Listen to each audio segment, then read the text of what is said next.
Hey guys, welcome back to my channel. I just wanted to do a quick plant update. So I did film a video on repotting my Hoya Hindu rope that I got from the Home Depot. So this is the large one that I repot, and I noticed that this guy is doing a lot better than my other one. And with this, the difference is that I didn't remove a lot of the soil from the root system. So like if you haven't seen that video, I'll link it in the right hand corner, but I removed each individual vine on the other plant that I potted up, and I removed a lot of the dirt. And that plant has been kind of struggling a little more than this one. With this plant, I kept a lot of the dirt on the root system, and he seems to be a lot happier. He hasn't had any leaves that have gotten shrivelly, and he looks really healthy. I've noticed new growth on the leaves, and overall, like, his health just seems perfectly fine. I do keep him in Eastern light, and I live in the US in the Northeast, so the light isn't as intense here. I did have some people reach out to me and say that they kept their Hindu rope in Eastern light and it got burnt, and that was someone from Australia. So it depends on where you live in the world.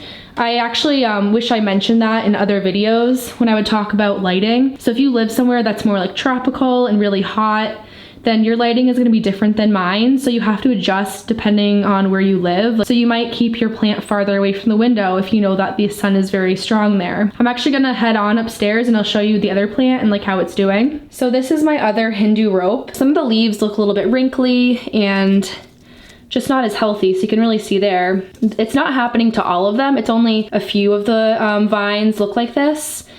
And like I said, this was the plant that I removed a lot of the soil that was on the root system. I actually have like a few ideas as to why this happened. Possibly it's because these were smaller pieces of rope and the root system wasn't as large. So maybe since it's like a smaller root system, it's more sensitive. Also, I want to add that I did this during the winter, and I wouldn't recommend doing it. If you can wait till spring or summer to separate your Hoya Hindu rope, I would definitely recommend that, because that's during the growing season, and I think there's a better chance that it will be happy and healthy. So yeah, I took a risk by doing it in the winter, but it is odd that the one downstairs is doing perfectly fine with no like withering of the leaves. And then like all the growth on this side is really healthy. So yeah, like this is a longer one and his root system was most likely larger. So maybe that's why he's doing better. I did have to repot this, and I had to throw away some of the vines because they totally like were shriveling up and not doing well. But I'm hoping that in the spring and summer, this will kind of bounce back. I know they sometimes are able to. And something I also want to mention, sorry about my voice, by the way, I'm still sick.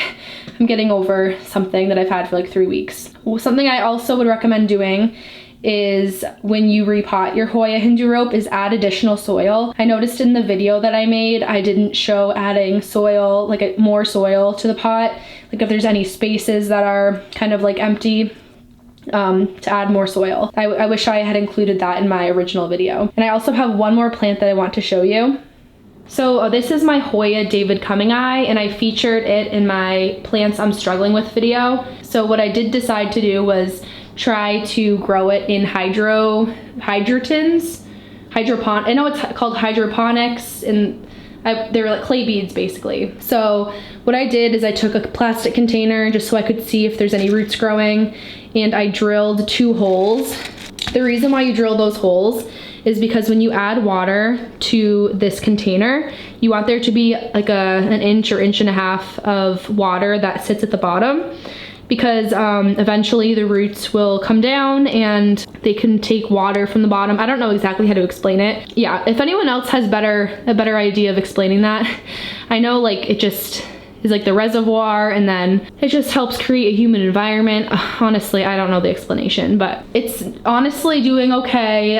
Some of the leaves are still withered looking. They're a little bit wrinkly, but I have noticed roots are growing. Let me try to show you. So you can see right there are roots growing right in the center, just waiting for roots to start growing into the media. And I also heard that you should add fertilizer to it since they're not getting nutrients from like soil. And I keep this in a plastic bag, and I keep it in bright indirect light. So yeah, if you guys have any questions on hydroponics, just let me know. I'm not an expert. I've only done this, definitely not an expert at all. I've only done this once. I don't know if it's gonna work. I thought of this method because Doug from Vermont Hoyas said this is the only way he can successfully grow Hoya David Cumming Eye. He lives in Vermont, which is pretty close to where I live, so we have like similar climate, I guess. And I'm hoping that it works for me because this is such a beautiful Hoya. The flowers are my absolute favorite. They smell like butterscotch, so I really don't want to throw this out, and I really want to be able to grow it in some way. So yeah, if you guys have any tips for me, just let me know. But anyway, if you guys would like more daily updates, just follow me on my Instagram. It's Juju Succulents. And thank you guys for everyone that leaves such nice comments and is really supportive. It really means a lot. You guys are awesome, and I just love this online plant community. So anyway, I'm gonna let you guys go and have a good one. Bye.